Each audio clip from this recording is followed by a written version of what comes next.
Boa noite a todos, sejam todos muito bem-vindos ao Centro Espírita Amor e Verdade. E às quartas-feiras nós estudamos mediunidade e o livro em questão o livro Aconteceu na Casa Espírita. Mas antes a gente coloca aqui o nosso convite, para a palestra do dia 12 de abril com o Dr. Irizê Bartos, respondendo à pergunta: o que te cura? É sempre que antecede o atendimento médico espiritual, nós temos um trabalho, com uma palestra bem elucidadora, uma palestra que traz esclarecimentos à luz da doutrina espírita. Capítulo 5, Estimulando a Vaidade, parte final. Para quem perdeu a primeira parte, é só entrar na nossa página lá no YouTube. São esclarecimentos excepcionais para que a gente entenda melhor todo esse capítulo 5. O Luciano nos trouxe todos os esclarecimentos, inclusive do serviço do passe, que é o foco do nosso capítulo. Aconteceu na Casa Espírita é um livro psicografado por Emanuel Cristiano, médium, e pelo Espírito Nora, que edita o livro, como já foi dito nas outras semanas. O Júlio César é um espírito que lidera uma turma de espíritos inferiores que tem por objetivo destruir um centro espírita. Por que eles querem tanto destruir o centro espírita? Porque, de certa forma, eles querem continuar obsediando as pessoas, eles querem criar tumulto na casa para que a casa entre em declínio e venha a fechar suas portas, porque eles não aceitam o socorro que acontece nos centros espíritas. É um hospital de almas, é um hospital espiritual e que, apesar de ter outros serviços como atendimento fraterno, distribuição de alimentos, atendimento médico espiritual, tem também o serviço de desobsessão, que é onde são resgatados os espíritos das trevas para que eles conheçam a luz. Então é muito interessante, porque para eles, para o Júlio César e seus capatazes, não é interessante que esse serviço continue. E foi falado sobre a primeira questão anteriormente, onde o Júlio César resolveu atacar. Ele atacou o casal Boaventura. Esses esclarecimentos também estão nos outros capítulos anteriores, também no nosso canal lá no YouTube.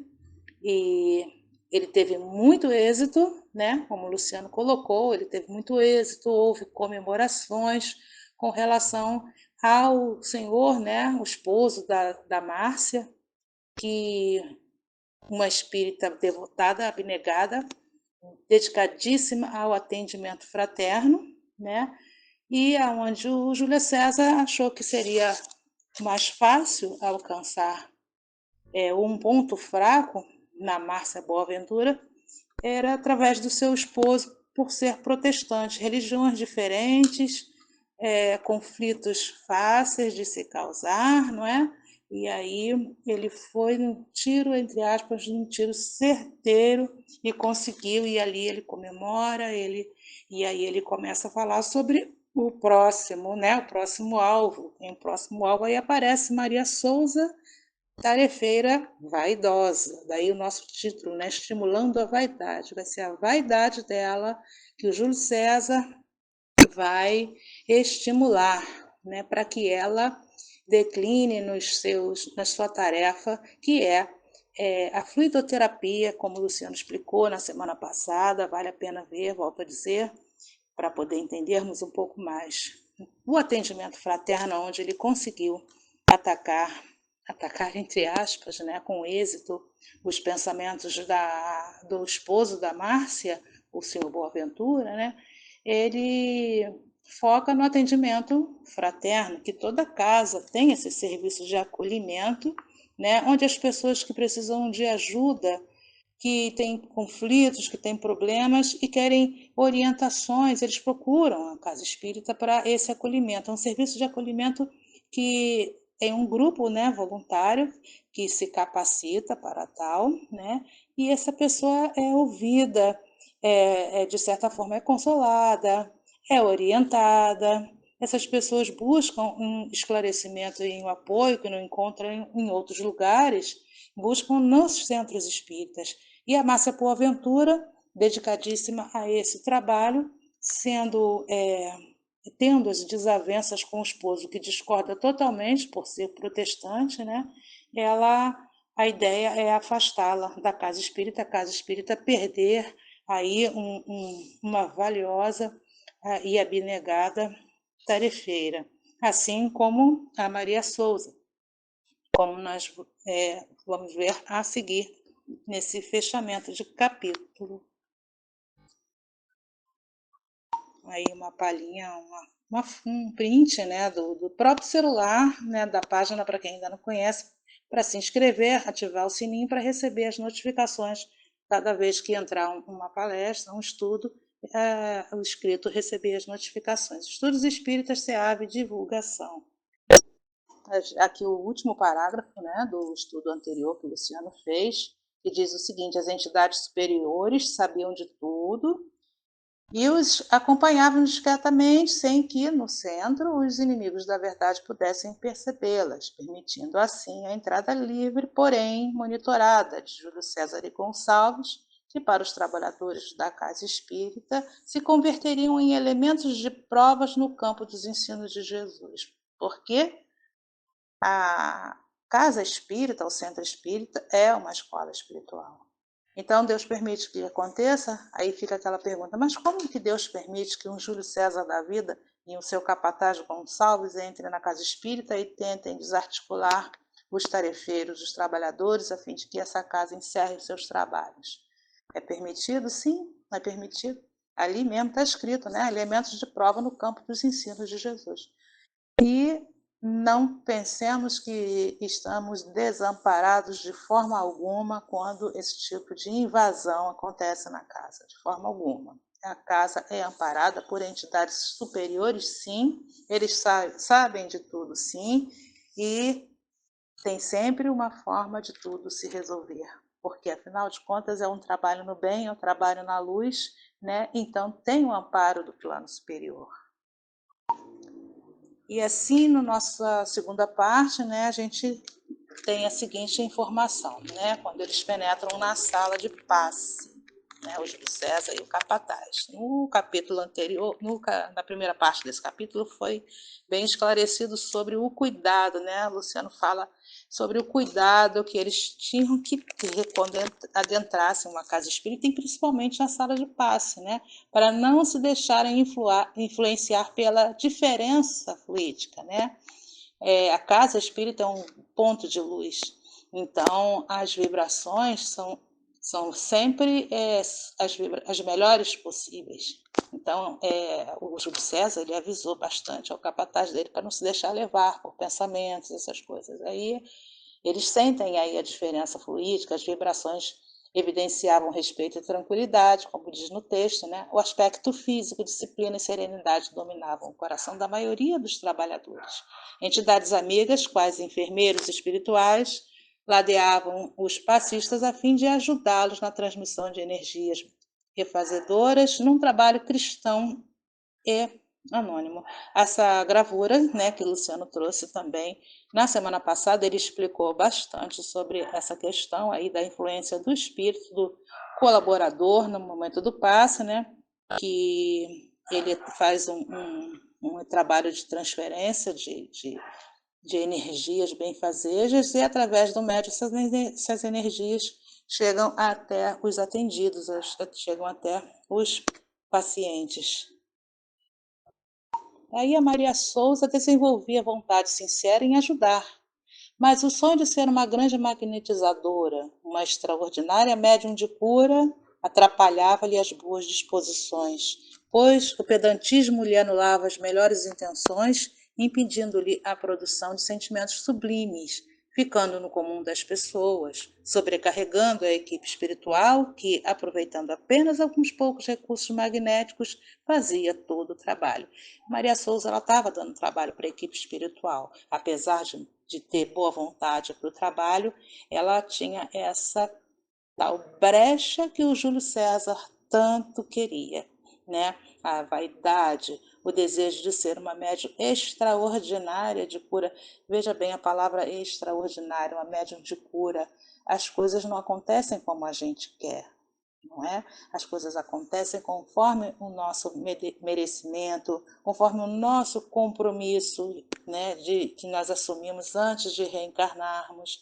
E esse pensamento dela chegou até o Júlio César, para que ele aproveitasse, né, essa oportunidade para que ela falhasse na sua disciplina e assim começasse a sua suposta queda, né, no seu trabalho que é tão de tanta luz, né, de tanta fraternidade, ser completamente destruído pela sua vontade, pelo seu pedantismo, né, pelas suas intenções que eram realmente de situação muito difícil para principalmente para a equipe espiritual. Essa parte não está no livro, mas eu achei interessante dizer sobre a vaidade à luz da doutrina espírita, né? É uma miséria moral que abafa a bondade, dificulta o processo de perdoar, impede a pessoa de ouvir o próximo e assumir seus erros, faz com que a pessoa se esqueça de Deus, é um obstáculo ao progresso moral dos homens, pode ser uma cólera na sociedade atual, pode fazer com que a pessoa se sinta insubstituível, o que é uma ilusão terrena, não é? E foi toda essa questão aí que acabou acontecendo com a nossa tarefeira Maria Souza e que foi vista, né, foi sentida, foi percebida, por assim dizer, pelo Júlio César. Aí o Kardec, né? O que Kardec fala? O médium que compreende o seu dever não se orgulha das faculdades que lhe são dadas, mas atribui a Deus as boas coisas que obtém. Não se envaidece com elogios às suas comunicações, mas agradece a Deus. Não se ofende com as críticas, mas reconhece que não foi um instrumento bom. Tudo isso aí se resume numa palavra: humildade, né? Precisamos todos ser humildes com os nossos dons, com as nossas predisposições. Precisamos ter esse reconhecimento, né? Orgulho e vaidade não levam a lugar nenhum, a não ser ao que diz mais acima, né? Esse processo que acontece com todos que têm a vaidade, né? É um obstáculo ao nosso progresso moral. E assim começa, né, a sessão do passe. Né? E aí, uma senhora curvada, gravemente envolvida por uma turba de obsessores, sentou-se com muita dificuldade na cadeira onde Maria Souza ministraria o passe, a fluidoterapia. Né? Os amigos espirituais envolveram tanto possíveis obsessores, recolhendo-os amorosamente, né, como sempre acontece, para o socorro devido. Contudo, outros, mais endurecidos, permaneciam ligados à enferma por estarem profundamente comprometidos com seu passado delituoso. A assistida somente se libertaria por completo através do esforço íntimo pela transformação moral, a qual, em verdade, não se dedicava. Quer dizer, o trabalho ele é em conjunto. Aí está dizendo isso.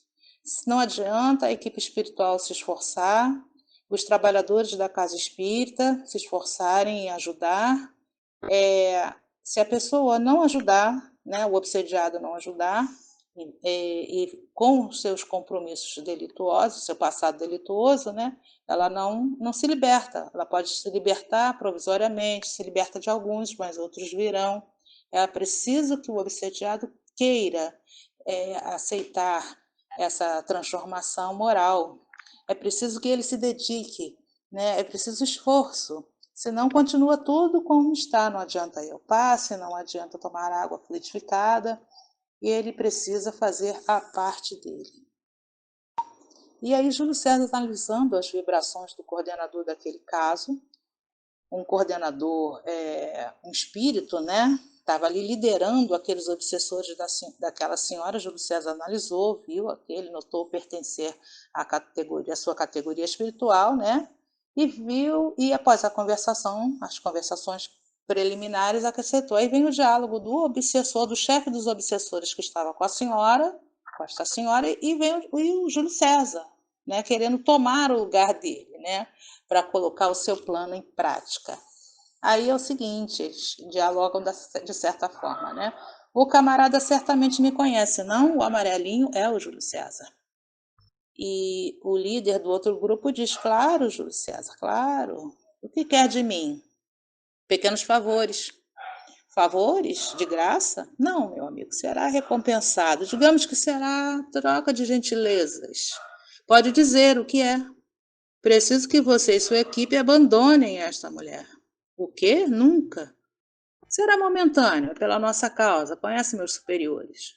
Em nome deles, estou me empenhando na destruição desse centro e preciso de sua ajuda. E, imediatamente, né, entendendo a questão, o outro líder do obsessor gosta da situação. Líder do grupo obsessor, ele aceita, né, de bom grado, com algumas condições, né? E a resposta dele é essa que está aí.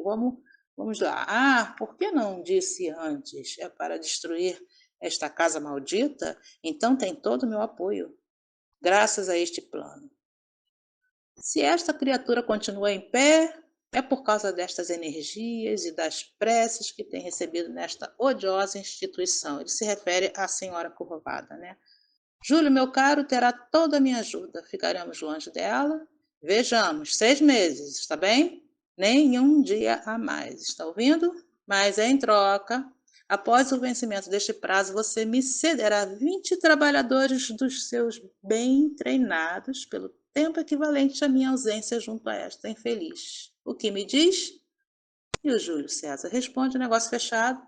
Finalizou o arquiteto da maldade. O plano espiritual inferior está sempre conspirando contra nós, como vocês podem ver, né, nesse diálogo macabro, entre aspas, né?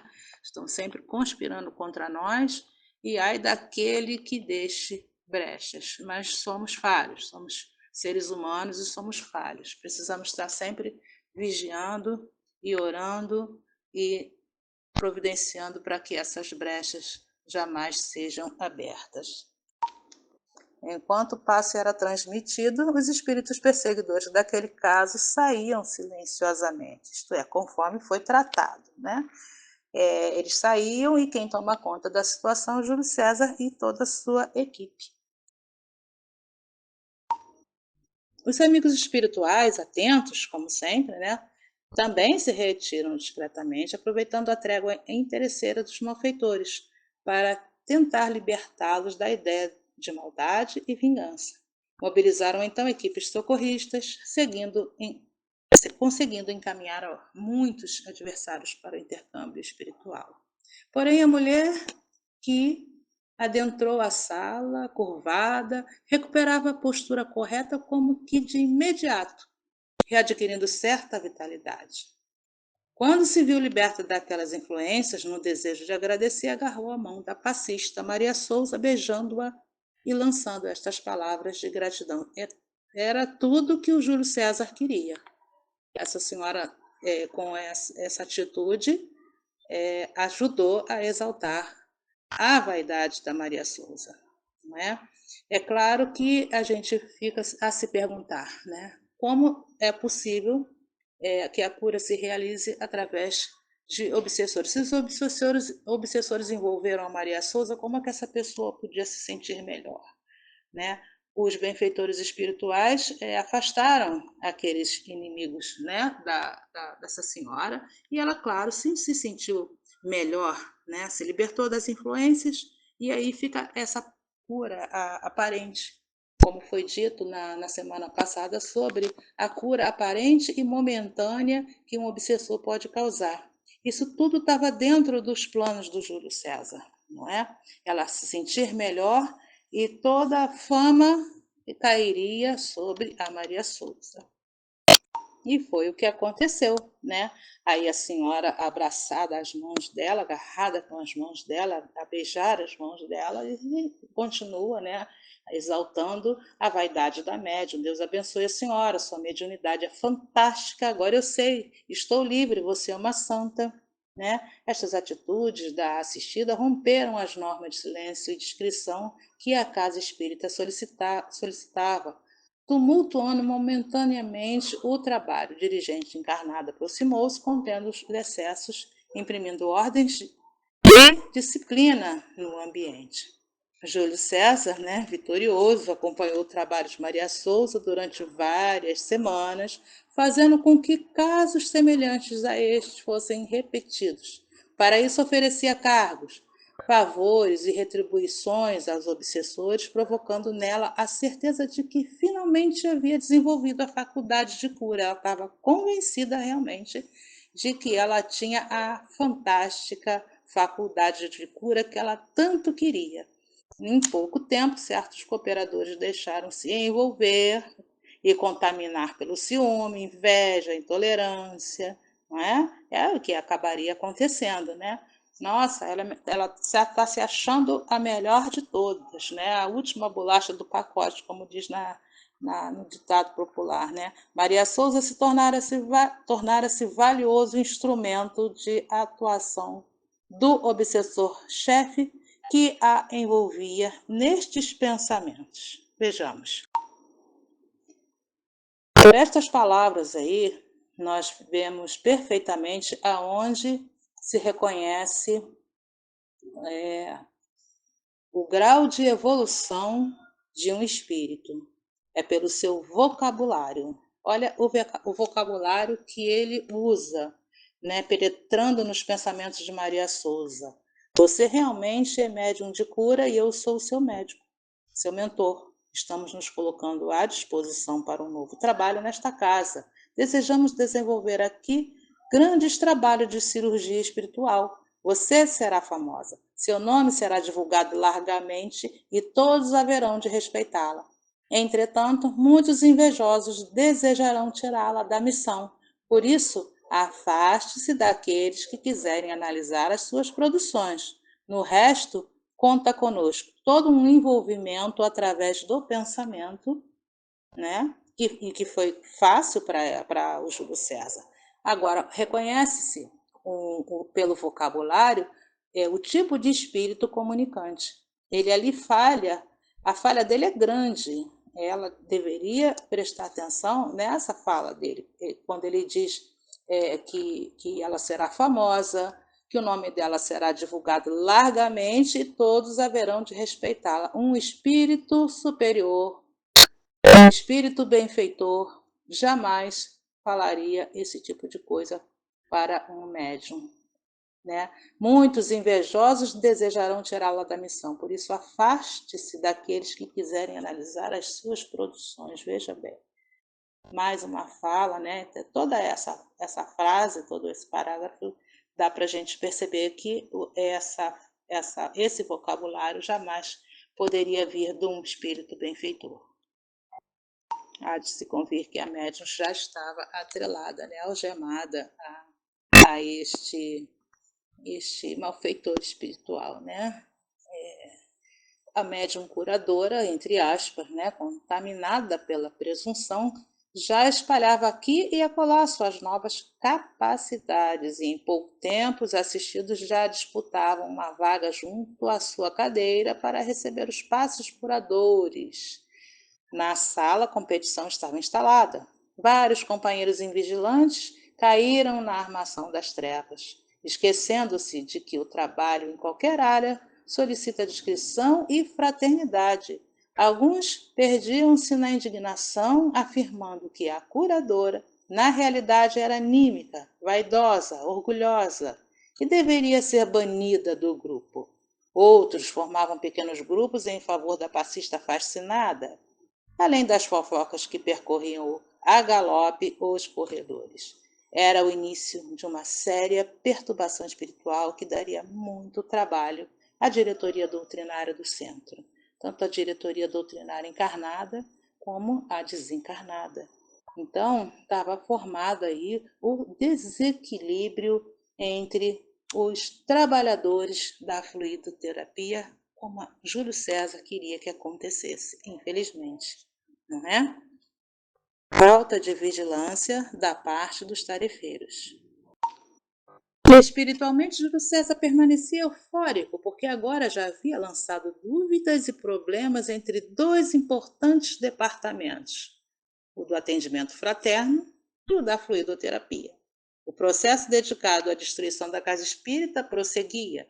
Os instrutores espirituais do agrupamento cristão permaneciam atentos, acompanhando o caso de infiltração, respeitando, contudo, o livre-arbítrio dos trabalhadores encarnados, ensejando-lhes a oportunidade de colocar em prática os ensinos cristãos. A gente aprende, a gente estuda, né? O grupo estuda o Evangelho de Jesus, sabe como tem que fazer, mas o grupo espiritual ajuda na medida do possível, né? Mas respeita o livre-arbítrio de cada um.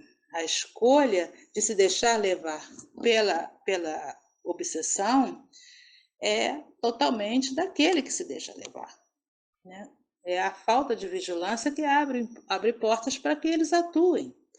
E o arbítrio, né, é totalmente nosso. Nós é que temos que avaliar, né, todas as condições dos espíritos que se aproximam de nós, né, que nos intuem aqui ou acolá, porque seremos sempre atacados. A ideia de destruição da casa espírita, ela é permanente.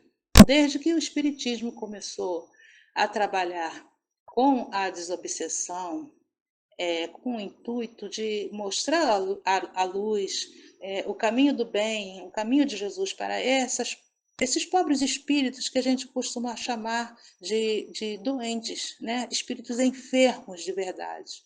São nossos irmãos perante Deus, terão as suas chances de melhora, terão as suas chances de cura, mas também, como nós, tem o livre-arbítrio deles, né? Eles vão escolher a hora que eles vão aceitar o caminho da luz ou não. E assim, meus irmãos, continua na próxima semana, só que com um capítulo novo, capítulo 6, que fala sobre a intervenção superior, com o orador Ilerzé Bartosz. Não percam, né? Um estudo muito bom, estudo sistematizado, e agradecemos a todos, a Deus, aos mentores espirituais, a Jesus, a Maria, pela essa oportunidade de estarmos aqui juntos, estudando mediunidade. Fiquem com Deus. Deus abençoe a todos.